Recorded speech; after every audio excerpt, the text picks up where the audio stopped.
I think that every woman should know how to run her business. There comes a moment, though, when doing all the busy bee work is actually costing her. It's costing you. When you're doing work that you suck at and you don't really like, instead of the money making activities that brings in the big profits and the big revenue, there comes a moment where it just isn't logical anymore.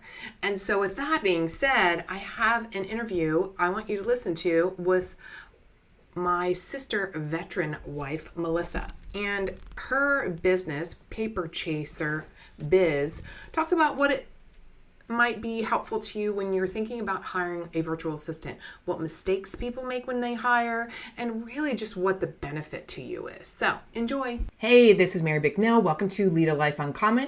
This is for you if you're a woman business owner, female entrepreneur, and you've gotten stuck. You've hit some ceiling, an income ceiling, some time ceiling. Maybe you've lost your belief a little bit. Maybe you're not in love with your business. Or maybe you already are soaring in success, but you just want some new strategies, some new ideas. That's what we're going to talk about. Mindset, sales, strategy, planning, getting shit done so that you can ultimately do whatever the hell you want to do because you deserve to have a life and a business that you love. Are you ready? Let's go.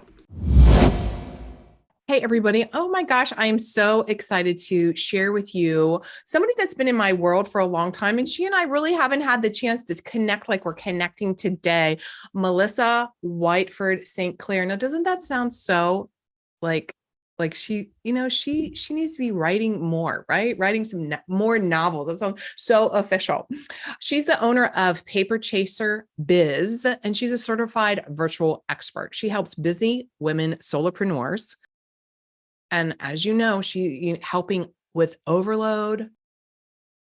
You're doing it all. She wants to take some stuff off your plate and really help you with your passion projects. Catch a breath. I love that. Simply just catch a breath. That gave me chills.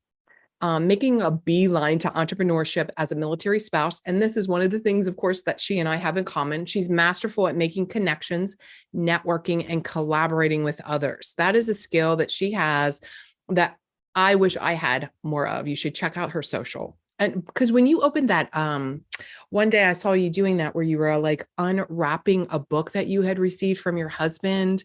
And just the way you talk, Melissa, I just couldn't wait for us to talk. So she shares her business expertise as a speaker, a mentor, and a workshop leader on multiple platforms. And she is a poet. She's also the founder of White Girl Advocacy, LLC. She's building a community of lifelong learners and advocates for social justice. And we'll have a conversation about that another time. But today it's all business. So welcome, Melissa. Thank you. I'm excited to be here. I know. Well, first of all, I love the bee motif and everything about that in your business. And for those of you who are watching us over on YouTube, you can see even in the background of her new beautiful office that she has a gorgeous honeycomb. Those of you on the podcast, pop over to the YouTube channel so that you can see her beautiful office. Tell us why the bee is for you. Have you left a 5-star review or a comment? Have you asked me a question? I respond to every single thing. I don't farm this out to my assistant. I want to hear directly from you. So the bee has a dual meaning. When I first started my business, I thought I was going to serve in more of a consulting role. But what I found was small business owners really needed a worker bee. Yeah. So they needed that industrious person in their admin office, supporting them, helping them. And in Greek, Melissa means honeybee. So yes. I didn't know Parallel meanings there. So I love that. That's God and the universe all working together to give that to you. I love that. That's amazing. So you've had your business since 2006. So as of the time of this recording, oh my goodness, you're celebrating 16 and a half years. Congratulations. Thank you. It's gone by fast. I know. Yes. Like it zooms by. So one of the things I wanted to ask you, a couple things. So here's what we're going to be talking about today is when do people need to hire someone like you? What are the most common things that you take over that some of us just think, oh, we can do it ourselves. And how much of it do you have to deal with clients, right? Where it really is that moment where you're trying to let them know, these are things that I can do for you, and helping them let go of control. Because, right, if we're a solopreneur, we're out there, we're the finder, minder, grinder, we're doing it. We get to a certain level and we know we can't move forward unless we get support. But it's hard sometimes to turn over. So some of the things I want to talk about is like trust building and relationship building. But first, I guess, tell me a little bit about like, what are the main things that somebody in a small business or a solopreneur should be turning over to an expert like you? Well, and I will say, first and foremost, all of our mission should be to automate as much as possible. Hallelujah. So, hallelujah. Yeah, I agree. And aside from that, a virtual assistant, a virtual expert can help you identify those things to automate, because there are new programs every day and that play nice with each other, so they can be combined to do processes that you are doing manually that need to be done, but they don't necessarily need to be done by you. Yes. So looking at things that you already have in place, that you're already doing, the systems are smooth, can it be automated or delegated?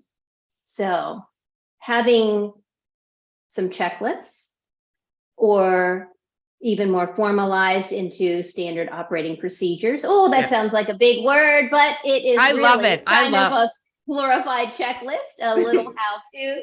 Yeah. So, yeah. No, I agree 100%. That's why I have you here, because one of the things that I like to talk about with clients is time tracking and figuring out what, and then I have this something called the formula MADE, made.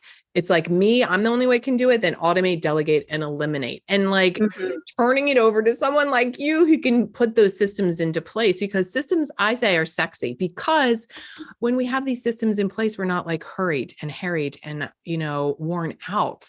So tell me a little bit about when you actually, so you probably go in and do an assessment in someone's business to help them figure out what can be automated. And so give some examples of like, what does that even look like? What are some things that people are still doing? Well, nobody's still writing a check by hand, hopefully, but what are people still doing that really should be and can be automated? So if you can automate, well, since you said checks, we'll go right into that accounting. So if you are using an accounting software, if invoices can be automated as recurring, or using that time tracker, that time sheet to then flow into the invoice creator and then having someone else send that invoice out. I have one client who has a lot of emotionality around billing and invoicing. So I do that for him, and it takes the pressure off of whatever he's feeling around the invoicing, the asking for money or the getting paid part. Because I know when I hit send on that invoice, he's getting paid, so I'm getting paid.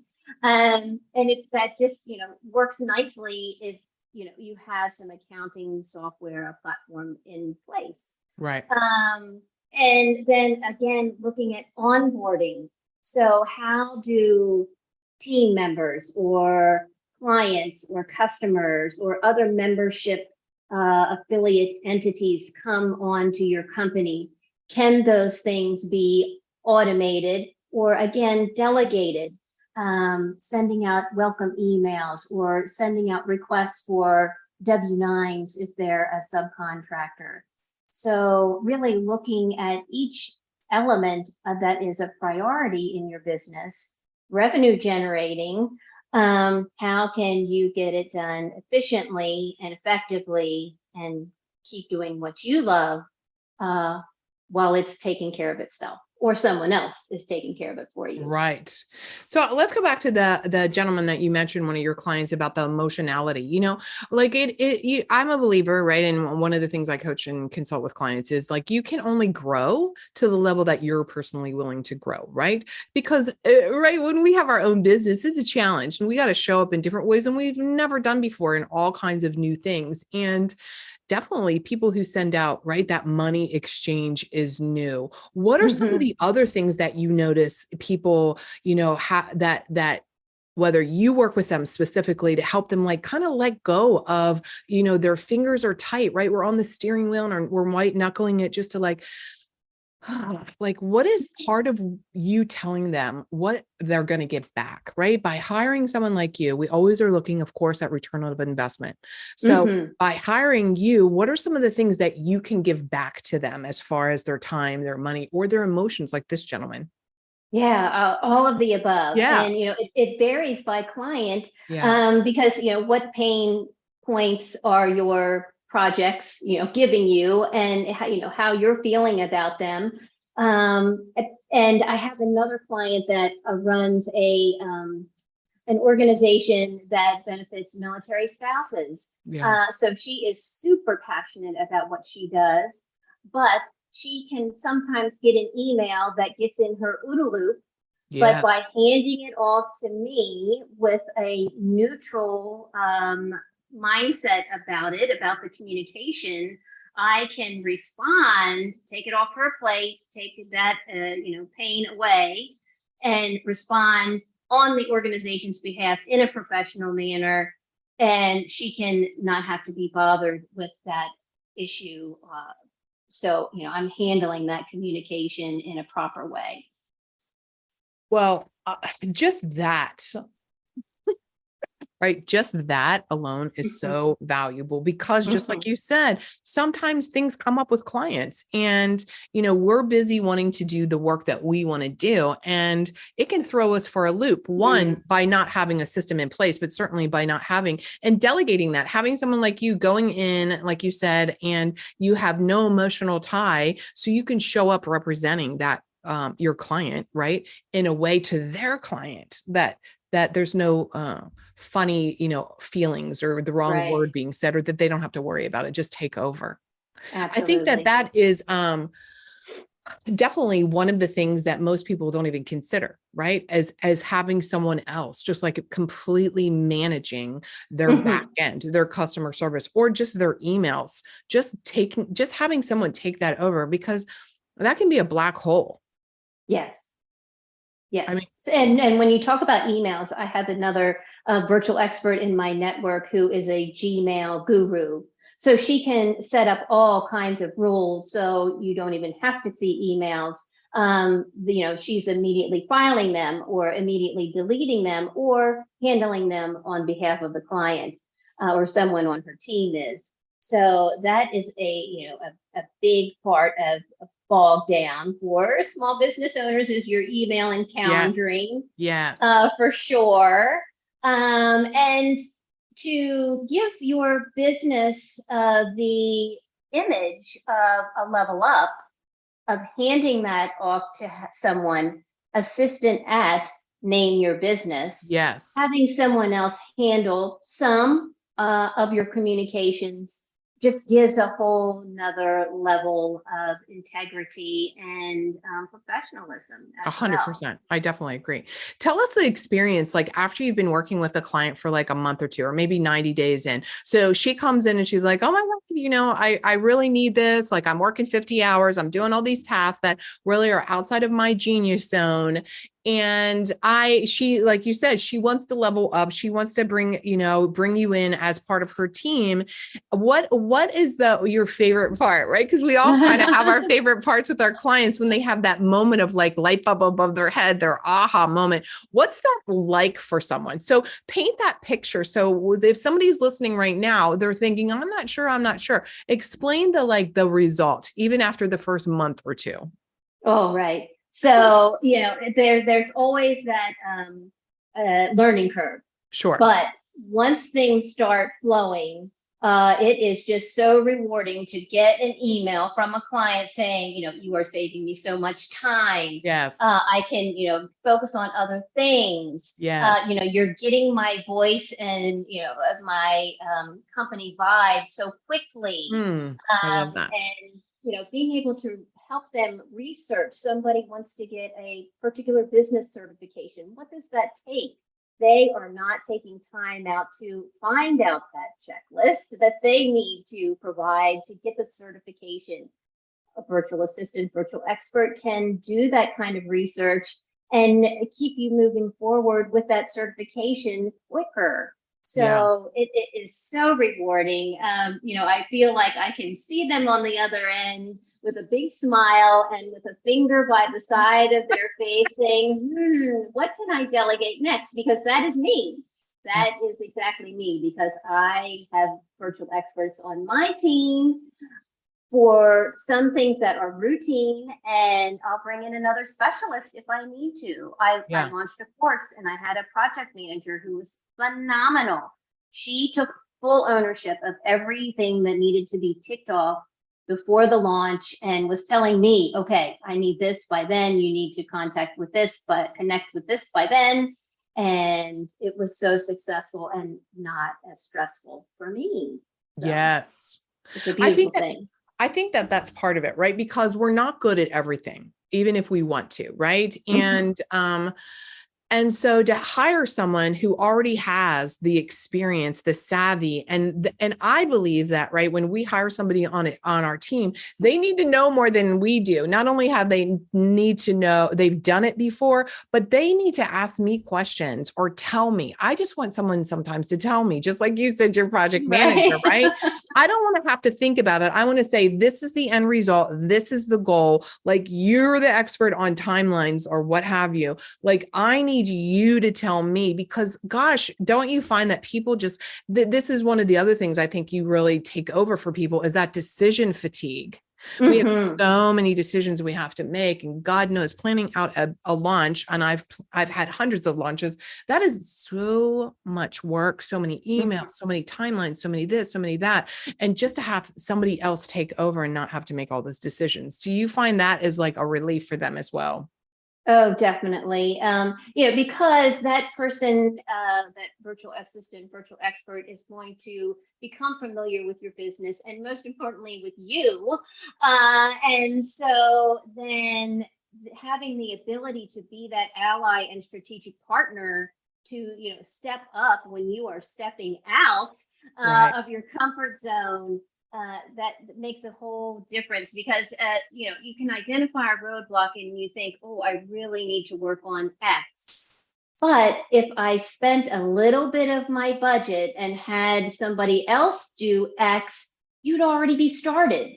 So yeah, and I'm giving myself that self-talk right now, because I have to make a decision here in a few days on something. So yeah. Right. Well, I think too, the other thing too, is people really need to look at the ROI, no matter who it is, when they're hiring somebody, right? So if they can make X number of dollars and hire someone who's, even if it was even, right? Even if you like what you charge is the same as what Sally Joe charges, even taking that off the plate releases some of that tension for her. But truly, we have to look at, like, how much more time am I getting back that I'm actually in the zone, my genius zone, and maybe doing the selling. I'm doing the work. I'm the face of my business. And that's what we should be doing, right? Is like, as I'm my business owner, and of course with my clients, it's like they are the face of the business. They are the ones that need to be showing up. They need to be speaking on stages or doing the podcast, like all of these things that if they don't do, that's such a critical factor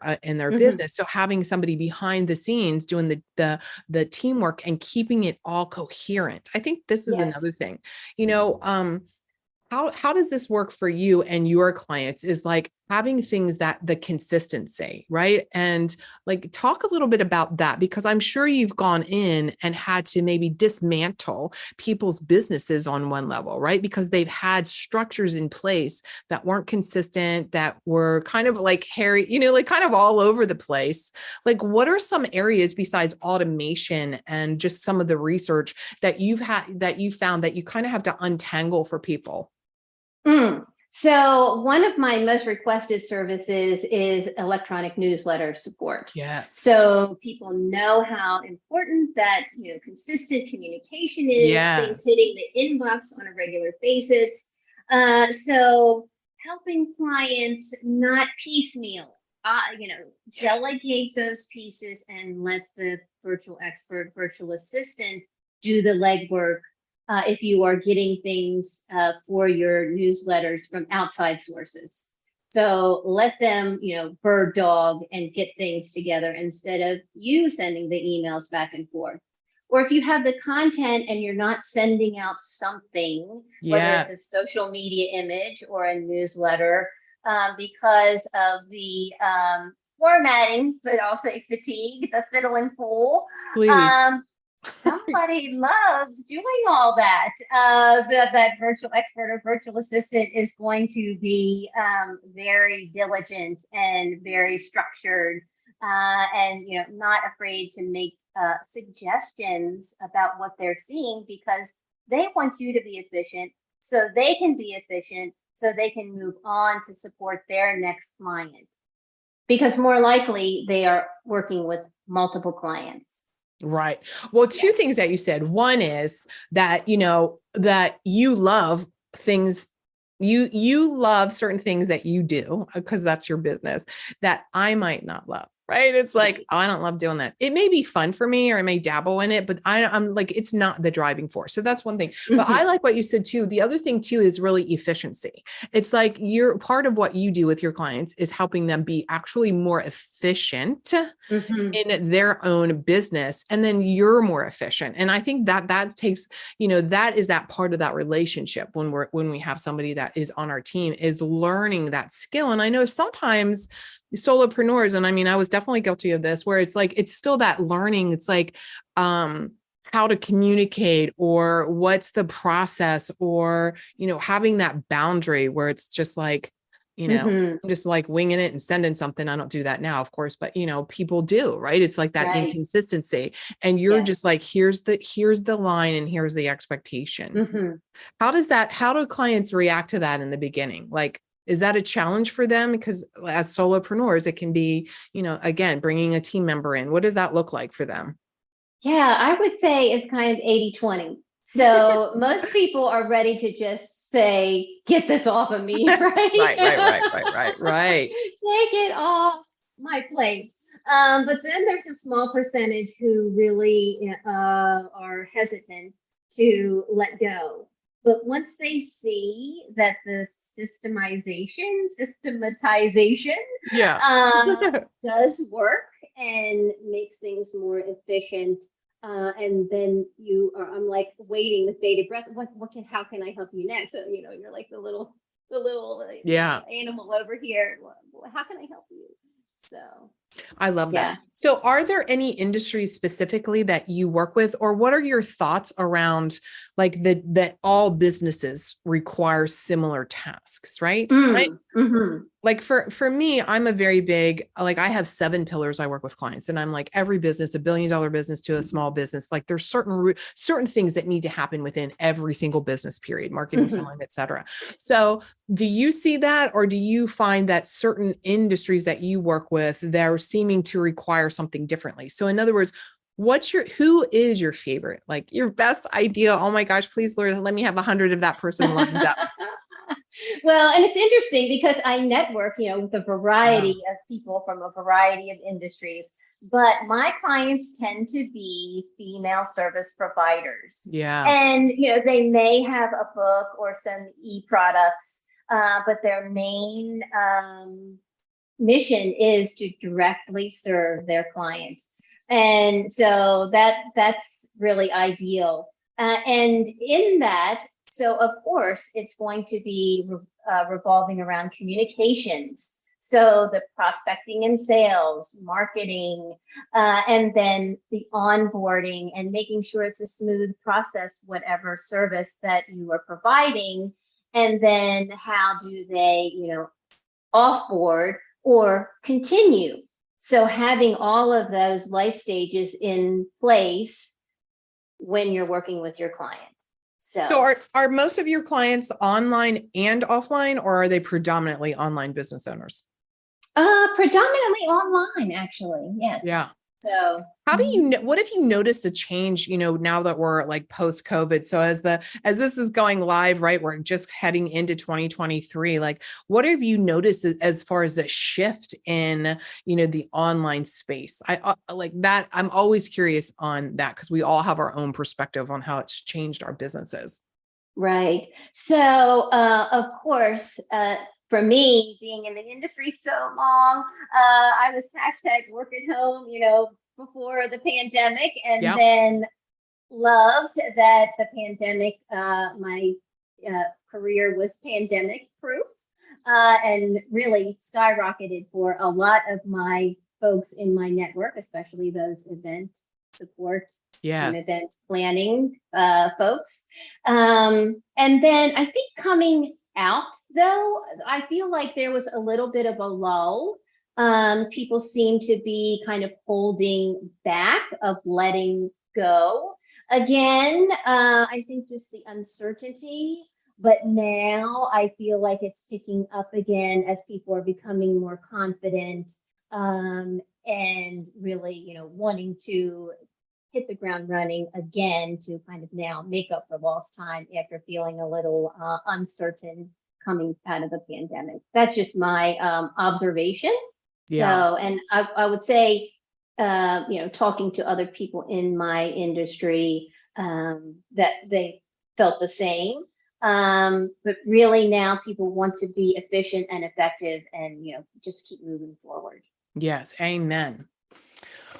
Well, thank you for today. I know that there's so much more. So two things. One is, how can people find you? Thank you. You can make a beeline to my website, paperchaserbiz.com. There is a freebie on there to help you determine what you might delegate. So keep your small business humming is a free guide by just opting in. I love that. Everybody needs that, right? Because I think that that's the perfect freebie. That's the perfect guide for everyone. It's because we don't always know. So go right there to her website, download that, find out what you need to hire her for. So let me end with asking you the question I ask every guest. How do you define leading a life uncommon? Leading a life uncommon. Being the best me I can be to help my neighbor, help others be the best they can be. That's beautiful. Melissa, thank you so much. I'm so glad that you shared all your wisdom today. Bye, everybody. We'll see you next time. Thank you. Hey, thanks for listening. Pop over to marybicknell.com/gifts. I want to give you the fear breakthrough formula. This is going to help you bust through some of that limiting thinking, because I know that the bottom line is fear is in the way of success. So what got you where you are, my friends, is not going to get you where you want to go. And fear, a lot of times, has something to do with it. So let me give you this breakthrough. I'll talk to you soon.